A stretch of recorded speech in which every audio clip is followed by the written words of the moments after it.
पिछले वीडियो मैंने आपको ये बताया था कि अधिगम क्या है। ठीक है, आज हम पढ़ेंगे अधिगम के सिद्धांत, जो कि आपके यूपी टेट के प्राइमरी और जूनियर दोनों में है। थॉर्नडाइक का सिद्धांत, कोहलर का सिद्धांत, कोहलबर्ग का सिद्धांत। अब जरा थोड़ा हम पीछे ले जाएं, उसके बाद आपके समझ में आएगा। 1 नंबर आज आपका पक्का हो जाएगा। मैंने बताया था पिछले वीडियो में कि अधिगम क्या है। व्यवहार में स्थायी परिवर्तन ही अधिगम है, या किसी वस्तु के बारे में जानकारी प्राप्त करना, या किसी वस्तु के उपयोग या प्रयोग के बारे में जानकारी प्राप्त करना, या किसी वस्तु का नाम याद करना ही अधिगम है। ठीक, अब इस बात पर बहस शुरू हुई कि आखिर किसी वस्तु के बारे में जानकारी प्राप्त कैसे करें, आखिर अपने व्यवहार में स्थायी परिवर्तन कैसे करें। इसके लिए तमाम मनोवैज्ञानिकों ने प्रयोग किए और तमाम सिद्धांत दिए, और उन्हीं सिद्धांतों को कहा जाता है बाबूजी अधिगम के सिद्धांत। कि हमारा मस्तिष्क जब कोरा कागज है तो हम इस कोरे कागज पर किसी वस्तु का नाम कैसे याद करें, उस वस्तु का प्रयोग कैसे समझें। तो तमाम मनोवैज्ञानिकों ने अपने अपने विचारधारा दी। एक बोला कि भैया वस्तु का अनुकरण करके आप उसके बारे में सीख सकते हैं। एक बोला कि नहीं, आवश्यकता ही व्यक्ति को सिखाती है। सबकी अपनी अपनी विचारधाराएं होती हैं, क्योंकि अधिगम जो होता है, सीखना जो होता है, अनेक प्रकार से होता है। चलिए भाई इसके बारे में समझते हैं। तो हम सबसे पहले पहुंचे थॉर्नडाइक के पास कि हमें बाबूजी आप ये बताइए कि व्यक्ति अधिगम कैसे करता है। क्योंकि थॉर्नडाइक जो हैं एक व्यवहारवादी मनोवैज्ञानिक हैं, और जो व्यवहारवादी मनोवैज्ञानिक हैं उनकी एक अलग विचारधारा है। उनका ये मानना है कि किसी भी व्यक्ति का व्यवहार, चाहे हमारा हो चाहे आपका हो, उसके जन्मजात गुणों से नहीं होता। यानी इसके कहने का मतलब है किसी व्यक्ति का व्यवहार जो है उसके जन्मजात गुणों से निर्धारित नहीं होता है, बल्कि उसके वातावरण और अनुभवों से निर्धारित होता है। भाई जन्म से ना हम खराब थे ना कोई और खराब होता है। हमें कैसा वातावरण मिला, उस वातावरण से हमने कौन कौन से अनुभव प्राप्त किए, उसी आधार पर तो हमारा व्यवहार बना है। अच्छा वातावरण मिल जाएगा, अच्छा व्यवहार करेंगे। अच्छा वातावरण नहीं मिला तो गलत व्यवहार करेंगे। ये इनका मानना था। ये बात सत्य भी है, जन्म से कोई खराब नहीं है।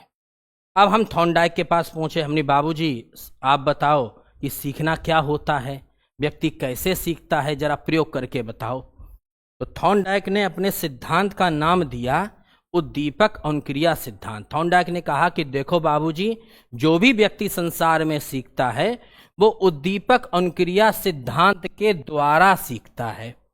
अब समस्या ये खड़ी हो गई कि उद्दीपक का मतलब क्या है, अनुक्रिया का मतलब क्या है, तब हमें सिद्धांत समझें।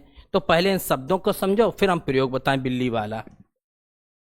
देखो भाई, उद्दीपक का मतलब क्या होता है। उद्दीपक का मतलब होता है वह वस्तु या स्थिति जो किसी भी व्यक्ति को कार्य करने के लिए, वह वस्तु या स्थिति या व्यक्ति जो किसी भी व्यक्ति को कार्य करने के लिए प्रेरित करती है, वह वस्तु स्थिति ही उद्दीपक कहलाती है। मैं आपको बताऊं, जैसे आप टेट के लिए समय पढ़ रहे हैं, टेटी पास करने के लिए पढ़ रहे हो, तो टेट आपके लिए उद्दीपक है।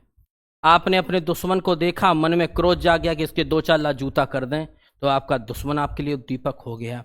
आपने घड़ी देखी और घड़ी देखकर दिमाग में आया अरे 4 बज गए हैं, क्लास शुरू होने वाली है, तो आपके लिए घड़ी उद्दीपक हो गई। जिस वस्तु के लिए हम कार्य करते हैं वह वस्तु ही उद्दीपक है। समझ गए आप? या जिस वस्तु को हम प्राप्त करना चाहते हैं या हमारा जो लक्ष्य है वही उद्दीपक है। उस वस्तु को प्राप्त करने के लिए हम तमाम प्रकार की उसके अनुकूल अनुक्रियाएं करते हैं, उसे बोलते हैं अनुक्रियाएं।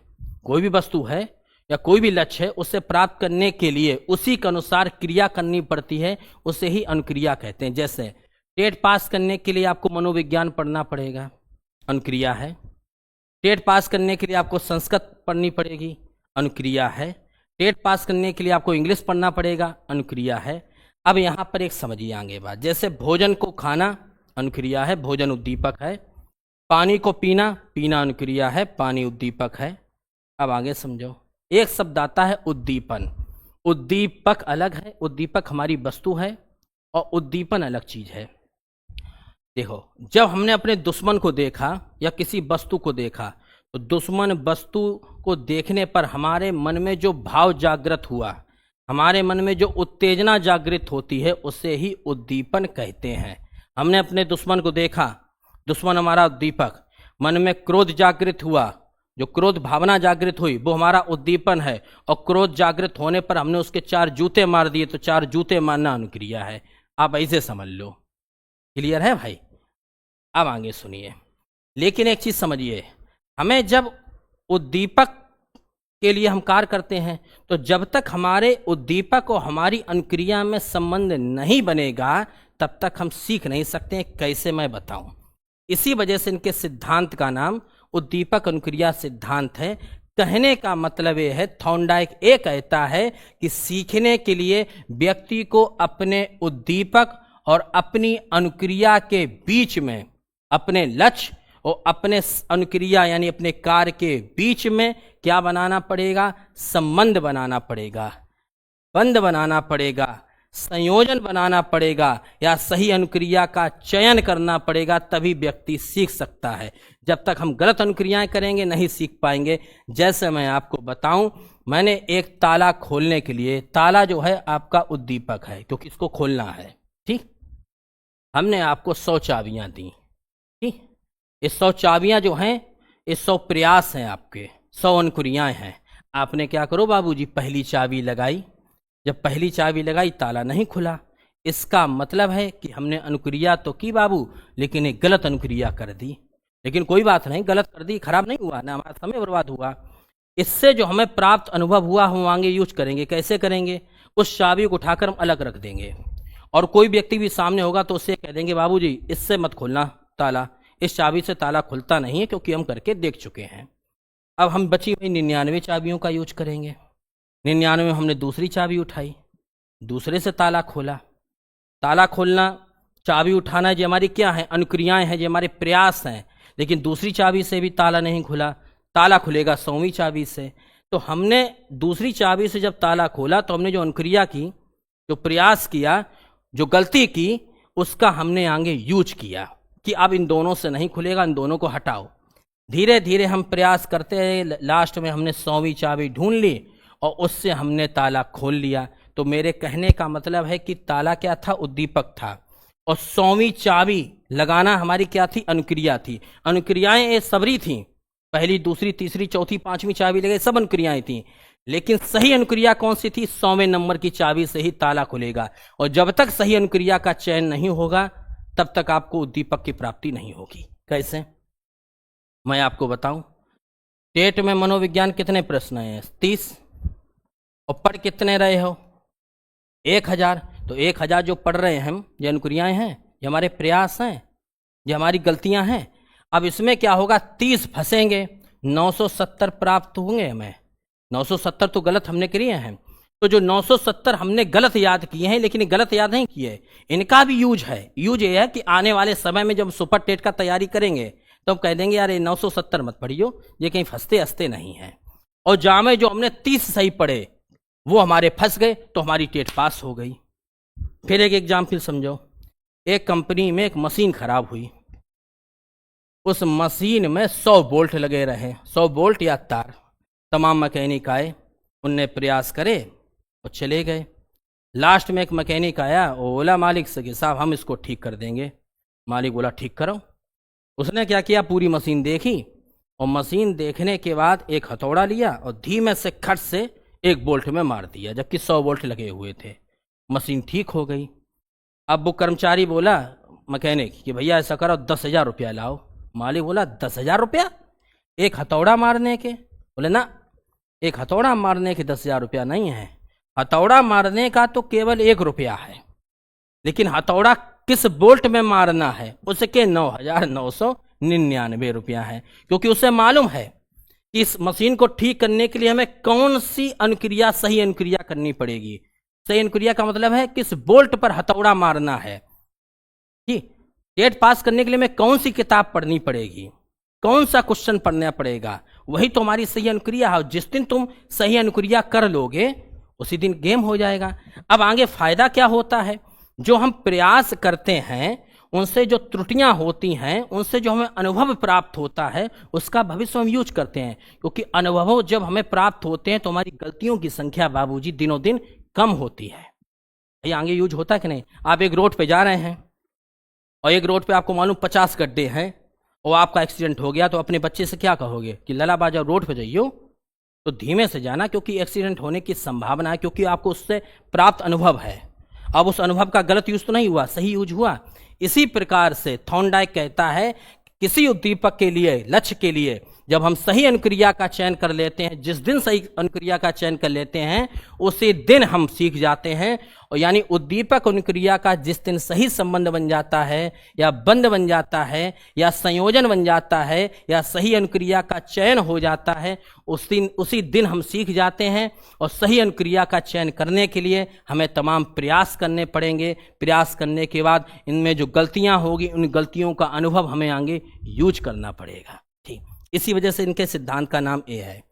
हमने कहा भाई ऐसे बात नहीं चले, अब आप एक काम करो, हमें सिद्ध करके दिखाओ। तो थॉर्नडाइक बोले कि चलो भैया बिल्ली पर प्रयोग कर रहे हैं। तो उन्होंने क्या किया, इस बात को सिद्ध करने के लिए एक बिल्ली लाई, बिल्ली कैट, ठीक, और एक बिल्ली जो है भूखी है, भूखी बिल्ली को पिंजड़े में बंद कर दिया। ठीक, आप देख रहे हैं जैसा कि चित्र में ये बिल्ली बंद है। और बिल्ली कैसी बंद की इन्होंने, भूखी।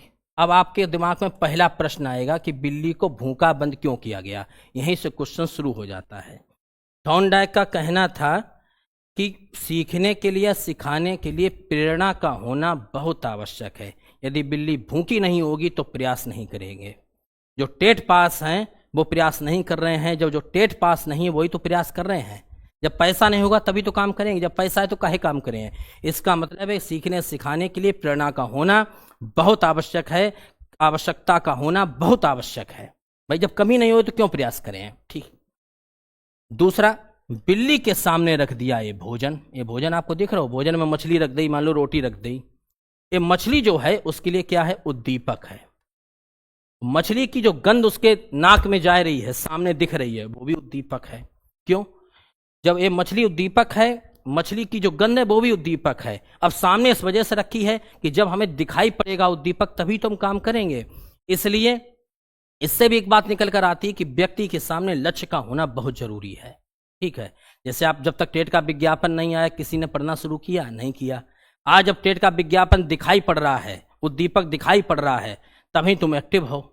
ठीक, तभी हम भी एक्टिव हैं। ठीक, अब बिल्ली को नहीं मालूम पिंजड़ा खोला कैसे जाएगा। पिंजड़े को खोलने का तरीका ये था, थॉर्नडाइक ने बनाया कि यहाँ पर एक बटन लगा दी, पीले रंग का हिस्सा देख रहे हैं, बटन है। सिस्टम ये था कि जब ये बटन दबेगा तो यहाँ से बिल्ली निकलेगी, भोजन प्राप्त कर लेगी। बिल्ली को नहीं मालूम। बिल्ली ने क्या किया, पिंजड़ा खोलने के लिए पहले इस सरिया को पकड़ा, कभी बिल्ली चिल्लाए, कभी पिंजड़ा पर लटके, कभी पिंजड़ा को काटे, यानी तमाम तरीके के उसने प्रयास किए, लेकिन पिंजड़ा नहीं खुला। लास्ट में थॉर्नडाइक ने कह दी, सोची कि चलो पिंजड़ा खोल दें ना बिल्ली मर जाए। पिंजड़ा खोल के बिल्ली को भोजन दे दिया गया।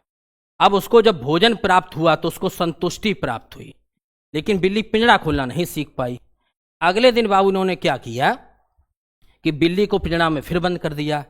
अब बिल्ली फिर वही हरकतें करे, क्या करे हरकतें, कभी पिंजड़ा को काटे, कभी पिंजड़ा में हाथ मारे, कभी पिंजड़ा को कुछ करे, लेकिन उसकी क्या थी, गलत अनुक्रियाएं थी, सही अनुक्रिया नहीं कर पा रही थी, पिंजड़ा नहीं किया खुला। यानी बिल्ली की जो कोशिशें थी पिंजड़े के अंदर की, पिंजड़ा का काटना, पिंजड़े में उछलना, पिंजड़े में कूदना, ये सब उसके प्रयास थे, उसकी गलत अनुक्रियाएं थीं। पिंजड़ा नहीं खुला, महीनों तक ये क्रिया चलती रही। चलते चलते बिल्ली गई थक। बिल्ली बोली यार बड़ा लफड़ा है, क्या किया जाए, कैसे पिंजड़ा खोलना सीखें। 1 महीने बाद क्या हुआ कि जैसी थॉर्नडाइक ने बिल्ली को पिंजड़े में बंद किया तो बिल्ली के दिमाग में आया कि हम इतना तो समझ गए हैं कि हम जब उछलते हैं, कूदते हैं या जो पिंजड़े में दीवारें उन पर टकराते हैं तो उससे पिंजड़ा नहीं खुलता, क्योंकि उससे मालूम है वो 1 महीना प्रयास कर चुकी है। इसका मतलब पिंजड़ा कोई और तरीके से खुलेगा। फिर बिल्ली ने दिमाग लगाया। दिमाग लगाने पर क्या हुआ, जैसे ही ये लीवर दबाया, यानी बटन दबाई, पिंजड़ा खुला। खुलने के बाद बिल्ली को भोजन प्राप्त हुआ। भोजन प्राप्त का मतलब है कि जैसे उसे भोजन प्राप्त हुआ यानी उसको सफलता मिली। तो थॉर्नडाइक ये भी कहता है कि व्यक्ति जब प्रयास करता, अनुक्रिया करता है, अनुक्रिया करने के बाद उसे जब सफलता मिलती है तो उसके ऊपर अच्छा प्रभाव पड़ता है, और जब उसके ऊपर अच्छा प्रभाव पड़ता है तो फिर वो व्यक्ति दोबारा प्रयास करता है। हर बात में क्वेश्चन है। फिर बिल्ली को दोबारा बंद किया गया। बिल्ली ने फिर क्या किया, लीवर दबाया, अनुक्रियाएं नहीं की, ना उछली कूदी। फिर बिल्ली ने लीवर दबाया, बिल्ली को फिर भोजन प्राप्त हुआ और भोजन प्राप्त होने के बाद उसकी भूख शांत हुई। अब लगातार जब भी बिल्ली बंद की जाती थी, बिल्ली लीवर दबाती थी और पिंजड़ा खोल लेती थी, क्योंकि उसने लीवर दबाना सीख लिया, उसने सही अनुक्रिया को करना सीख लिया। एक बात और समझिए, सिद्धांत में एक बात और निकल कर आती है कि बिल्ली पिंजड़ा खोले और खोलने के बाद भी यदि उसे भोजन प्राप्त ना हो तो बिल्ली पिंजड़ा खोलना नहीं सीखेगी। जैसे मैं बताऊं, आप प्रयास करें, दिन भर मजदूरी करें और पैसे प्राप्त ना हो तो आप भैया प्रयास करेंगे। यही अपने जीवन में होता है कि हम जब कोई प्रयास करते हैं, उसमें जब सफलता मिलती है तो सीखना हमारा बढ़ जाता है। समझ में आया? अब इस प्रयोग में एक बात निकल कर आई। बात निकल कर क्या आई बाबू, जरा ध्यान से सुनना। बात निकल कर ये आती है, यहां समझना निष्कर्ष क्या निकला कि बिल्ली को पूरे प्रयोग में भूखा रखा गया। इसका मतलब यह है कि सीखने के लिए प्रेरणा का होना, आवश्यकता का होना, कमी का होना बेहद आवश्यक है, बिल्कुल जरूरी है। जिनके पास नौकरी नहीं वही पढ़ रहे हैं, जिनके पास नौकरी है वे काहे किताबें उठे हैं। दूसरी बात, बिल्ली का उछलना, बिल्ली का कूदना, बिल्ली का पिंजड़ा को काटना, ये सब बिल्ली की क्या थी? अनुक्रियाएं थी। ये बिल्ली के क्या थे? प्रयास भी थे। ये बिल्ली की क्या थी? गलतियां भी थीं। लेकिन इन गलतियों से प्राप्त अनुभव का उसने आगे यूज किया और आगे यूज करने के बाद बिल्ली ने जान लिया कि अपने उद्दीपक को प्राप्त करने के लिए हमें ऊपर वाले कोई काम नहीं करने हैं, हमें लीवर दबाना यानी सही अनुक्रिया का चयन करना है। और जिस दिन उसने अपने उद्दीपक के लिए सही अनुक्रिया का चयन कर लिया, आपस में उद्दीपक अनुक्रिया का संबंध बन गया, उसी दिन भैया बिल्ली पिंजड़ा खोलना सीख गई और भोजन प्राप्त करना सीख गई। तो कुल मिलाकर मोटी बात यह है कि यदि आपको अपना लक्ष्य प्राप्त करना है तो सही अनुक्रिया का चयन करना पड़ेगा, और सही अनुक्रिया का चयन करने के लिए हमें तमाम प्रयास करने पड़ेंगे, तमाम गलतियां करेंगे। उन गलतियों से प्राप्त अनुभव का हम आगे यूज करते हैं, और जब यूज करते हैं तो उद्दीपक और सही अनुक्रिया का आपस में संबंध बन जाता है, और जिस दिन संबंध बन जाता हो उसी दिन व्यक्ति अनुभव व अधिगम कर लेता है। समझ में आ गया? ठीक। अब इस प्रयोग में ही 3 नियम निकल कर आए सीखने के। थॉर्नडाइक ने कौन कौन से 3 नियम दिए, जरा देखो बाबूजी, इसी प्रयोग में है। अच्छा ये बताओ, पहला नियम है तत्परता का नियम। 3 मुख्य नियम दिए, इसी प्रयोग में है। हम दिखाएं कहां पे हैं। तत्परता का नियम ये कहता है कि किसी भी व्यक्ति को, पहला नियम यही है, सीखने सिखाने के लिए पहले तत्पर करो, पहले तैयार करो। बिल्ली अगर पिंजड़ा खोलने के लिए तैयार ना होती तो थॉर्नडाइक के बाप भी पिंजड़ा नहीं खुलवा पाते भाई। जैसे हाँ, अगर हम पढ़ाने के लिए तैयार ना हो तो तुम कैसे हमसे पढ़वाए लियो, या तुम पढ़ने के लिए तैयार ना हो तो काम बताओ, प्राण दे दें तो तुम नहीं पढ़े हो, हम खूब हिंद से चिल्लाएं, हाँ कहें, कोई मतलब नहीं। सीखने सिखाने के लिए किसी को तैयार करना पड़ेगा ना। तो पहली बात तो यह है कि पहले तैयार हो, अपने को तैयार करो। उसी सिद्धांत से निकला ये शब्द। हमने फिर पूछा कि दूसरा तरीका क्या है, कि दूसरा नियम यह है कि अभ्यास का नियम। पहले ये कराओ, तत्पर करो बच्चन को, यानी बच्चा पहले स्कूल जाने के लिए तैयार हुए। जब तैयार हो जाए बच्चा स्कूल जाने के लिए तो बच्चे को क्या कराया जाए? अभ्यास कराया जाए। अभ्यास का नियम ये कहता है कि जब अभ्यास करेंगे तो हमें पता चलेगा कि कौन सी वस्तु हमारे लिए उपयोगी है और कौन सी वस्तु हमारे लिए अनुपयोगी है, यानी कौन सी क्रिया हमारे लिए उपयोगी रहेगी, कौन सी क्रिया हमारे लिए अनुपयोगी रहेगी। भाई हम जब तक अभ्यास नहीं करें हमें कैसे पता चलेगा? बताओ आप। जब तक हम अभ्यास नहीं करें तब तक हमें कैसे पता चलेगा कि जो टेट के लिए क्वेश्चन महत्वपूर्ण है कि जो नहीं महत्वपूर्ण है? हमने अभ्यास किया है तो मुझे मालूम है कि ए लाइन महत्वपूर्ण है, ए लाइन महत्वपूर्ण नहीं है, क्योंकि हमें मालूम है कौन सी चीज़ उपयोगी कौन सी अनुपयोगी है। ठीक। अब जब अभ्यास हो गया उसके बाद आता है प्रभाव का नियम, सीखने का तीसरा नियम। तीसरा नियम भी बिल्ली वाले सिद्धांत से निकला। तीसरा नियम को कहते हैं संतोष या असंतोष का नियम। इसका मतलब ये है कि जब हम कोई कार्य करते हैं और कार्य करने पर जब हमें सफलता मिलती है तो उसका हमें संतोषजनक परिणाम मिलता है तो भैया उसका हम पर अच्छा प्रभाव पड़ता है। और जब हम कोई कार्य करते हैं तो उसमें जब हमें असफलता मिलती है यानी असंतोष मिलता है तो उस पर हम पर गलत प्रभाव पड़ता है, नेगेटिव प्रभाव पड़ता है, तो हमारा सीखना मंद हो जाता है। 4-6 सालों मेहनत करी, टेट पास नहीं भाई, तो लोग जाके ऐसा करो, पढ़ना बंद करो किताबें, कोई और काम धंधा देख रहे हैं। इसी नियम में थॉर्नडाइक ने दंड एवं पुरस्कार का वर्णन किया है।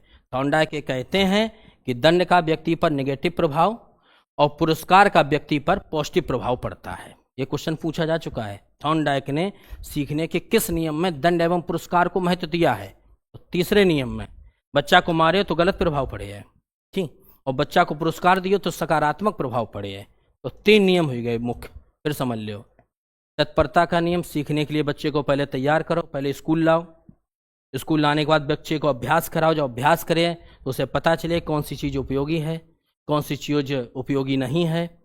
फिर उसे प्रभाव का नियम, जब उसे सफलता मिलेगी, बच्चा पास होगा तो उसको संतोष मिलेगा, कार्य करने की दर बढ़ेगी। और जब यदि असफलता मिलेगी तो उसको असंतोष मिलेगा। तो भैया संतोष के लिए क्या करो? पुरस्कार दो, और संतोष देने हैं तो दंड दो। ये तो 3 मुख्य नियम हो गए। 5 हैं गौड़ नियम। गौड़ नियम का मतलब है कि ये 3 जरूरी हैं, उसके अलावा भी ये 5 हैं। 5 इतने जरूरी नहीं हैं। मुख्य बातें अलग होती हैं, गौड़ बातें अलग होती हैं। 5 गौड़ नियम भी समझ लीजिए, परीक्षा में पूछे जाते हैं। पहला गौड़ नियम ये कहता है सीखने का, बिल्ली वाले सिद्धांत से ही निकले कि बहुपितक्रिया का नियम या अनुक्रिया का नियम। जब हमारे सामने कोई समस्या आती है तो विभिन्न प्रकार की हम प्रतिक्रियाएं करते हैं, अनुक्रियाएं करते हैं। करते कि नहीं करते हैं? बिल्ली जब पिंजड़ा में बंद हुई तो बिल्ली ने विभिन्न प्रकार की प्रतिक्रियाएं करी थी। पिंजड़े में उली, पिंजड़े को काटा, तमाम अनुक्रियाएं की। इसी प्रकार से हम भी करते हैं। हमारी मोटरसाइकिल खराब हो जाए, तमाम प्रयास करते हैं, कभी प्लग निकालते हैं, कभी फूंक मारते हैं, कभी धक्का मारते हैं। हम भी ऐसा करते हैं, तभी तो सीखते हैं। तो जब भी हमारे सामने कोई समस्या आता है तो उसके समाधान के लिए हम विभिन्न प्रकार की प्रतिक्रियाएं करते हो। तब तक प्रतिक्रियाएं करते हैं जब तक कि समस्या का समाधान ना हो जाए। और समस्या का समाधान कैसे होगा? जब सही अनुक्रिया मिलेगी, ठीक। और सही अनुक्रिया कैसे मिले? जब हजारों प्रयोग करे हो। भाई जैसे एडिसन ने बल्ब को आविष्कार करो, 1000 प्रयोग करे, तब लास्ट में पता चल पाए कि 999 बेकार थे, जो वालो सही थो। लेकिन जो कैसे पता चले 999 बेकार थे? इसके लिए हजारों पे प्रयोग करो। हर बात जुड़ी है। मानसिक स्थिति या मनोवृत्ति का नियम ये कहता है कि किसी भी व्यक्ति को यदि आपको सिखाने हैं या पढ़ाना है तो पहले उसकी मानसिक स्थिति जान लो कि वह लायक है कि नहीं है, मनोवृत्ति जान लो कि उस लायक है कि नहीं है। जब मानसिक स्थिति ही ठीक नहीं, अब मान लो किसी घर में कोई व्यक्ति मर जाए और तुम चलो, तुम जाको कैसो करो, उठाओ, टेर की तैयारी करो, चलो 4-6 जूता और मारे हैं। जब उसकी मानसिक स्थिति ही ठीक नहीं है, या कोई मंद है, बिल्कुल दिमाग से पागल ही है, अब बाय हम थॉर्नडाइक के सिद्धांत पढ़ाएं, क्या मतलब बताओ? हम चिल्लाते रहे हैं, वो कुछ नहीं सुने, ज़्यादा हम बोले तो 2-3 थप्पड़ हमारे और मार दिए। तो मानसिक स्थिति ठीक होनी चाहिए। डिप्रेशन है, तनाव है, चिड़चिड़ाहट है, तो कहाँ से पढ़ लिए? आंशिक क्रिया का नियम। बिल्ली की भी मानसिक स्थिति जिस दिन ठीक हुई, सीख गई थी पिंजड़ा खोलना। आंशिक क्रिया का नियम। आंशिक क्रिया का नियम ये कहता है कि कार्य को छोटे छोटे हिस्सों में बांट कर अगर यदि हम करते हैं तो हम जल्दी सीख जाते हैं। जैसे कि बिल्ली ने पहले जो पिंजड़ा था उसमें एक दीवार पर प्रयोग किया, फिर दूसरी दीवार पर प्रयोग किया, फिर तीसरी दीवार पर प्रयोग किया, तभी तो हम सीख पाए। कार्य को छोटे छोटे हिस्सों में बांट कर। जैसे आपको संधि सीखनी है तो पहले आपने अक्षर सीखे, फिर मात्राएं सीखी, फिर शुद्ध शब्द सीखे, तभी तो संधि सीखी। कि डायरेक्ट संधि में डायरेक्ट बड़े स्तर को हम करने लगे हो। अरे जब जिम जा तो पहले आदमी 5 किलो वजन उठा, फिर 10 किलो को, फिर 11 किलो को, एकदम थोड़ी ना। चौथा, सादृश्यता या आत्मीकरण का नियम।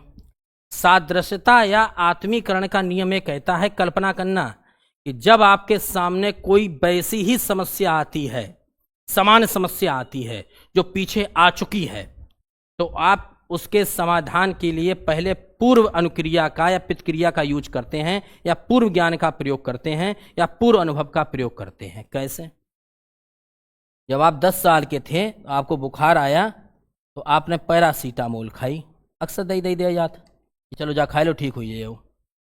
आज फिर वैसा ही बुखार आया जब 25 साल के हो, सेम समस्या है, लगभग मिलती जुलती, ठीक, तब भी आपने पैरासीटामोल खाई। तो हमारे सामने जब कोई सेम समस्या, मिलती हुई जो समस्या आती है, तो हम क्या करते हैं? पहले पूर्व अनुभव का, पूर्व ज्ञान का यूज करते हैं, और जब उससे समाधान नहीं होगा तभी तो हम नई कोई प्रतिक्रिया का यूज करेंगे। डायरेक्ट आदमी जैसे कहा सर्दी जुकाम हो जाए तो पहले काढ़ा दिए कि ठीक हो जाए, जब नहीं होता तब रिजेंसी के लिए भागते हैं, कानपुर के लिए, मेदांता के लिए, कि डायरेक्ट मेदांता भर्ती कराओ, ICU में ले जाओ। अरे कोई नहीं जाता है भैया। जब हमारे सामने कोई समस्या आती है वैसी मिलती जुलती, तो पहले हम पूर्व ज्ञान पूर्व अनुभव का यूज करेंगे। उससे जब सॉल्व नहीं हुई तब हम दिमाग लगाते हैं।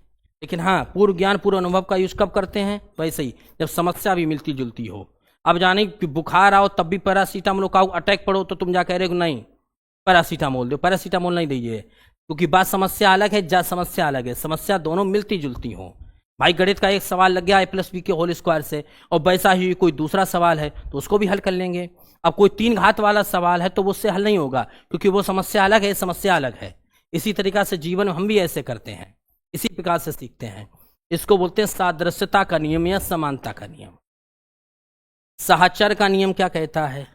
साहचर्य का नियम यह कहता है कि साहचर्य का नियम समझिए जरा, किसी उद्दीपक के प्रति स्वाभाविक अनुक्रियाएं करना। कभी कभी क्या होता है कि हमारे सामने कोई उद्दीपक आ जाए तो हम स्वाभाविक अनुक्रिया करते हैं। जैसे हिंद की पुलिस आएगी तो टांगे कप गई, छिबराऊ की पुलिस आएगी तो टांगे कप गई, दिल्ली की पुलिस आ गई तो टांगे कप गई। यानी पुलिस देखकर हाथ पैर कांपना ये स्वाभाविक अनुक्रिया है, होती है। खट्टी चीज देखकर मुंह में लार टपकना स्वाभाविक अनुक्रिया है।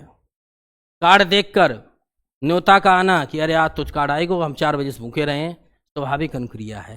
स्वाभाविक अनुक्रिया ने पेपर देखकर पसीने छूटना स्वाभाविक अनुक्रिया है। ये स्वाभाविक अनुक्रियाएं होती कि नहीं होती? सबके होती हैं भाई। कोई पेपर देख लो एकदम पसीना छूट जाती, अब का हुए जाओ के अंदर का हुए, कैसो क्वेश्चन हुए। तो ये सीखने के 5 गौड़ नियम थे। मैं फिर बताऊं, कोई समस्या जब हमारे पास आती है तो विभिन्न प्रकार की हम प्रतिक्रियाएं करते हैं। सीखने सिखाने से पहले व्यक्ति की मानसिक स्थिति का परीक्षण कर लो। कार्य को छोटे छोटे हिस्सों में बांटकर करना। सादृश्यता का नियम यह कहता कि हमारे सामने जब सेम समस्या आती उससे मिलती जुलती, तो पहले हम पुराने ज्ञान पुराने अनुभव का यूज करते हैं। साचर का नियम यह कहता कि किसी उद्दीपक के प्रति या वस्तु के प्रति या समस्या के प्रति कभी कभी हम स्वाभाविक अनुक्रियाएं करते हैं, स्वाभाविक, जैसी हमारी आदत बनी हुई है। ठीक।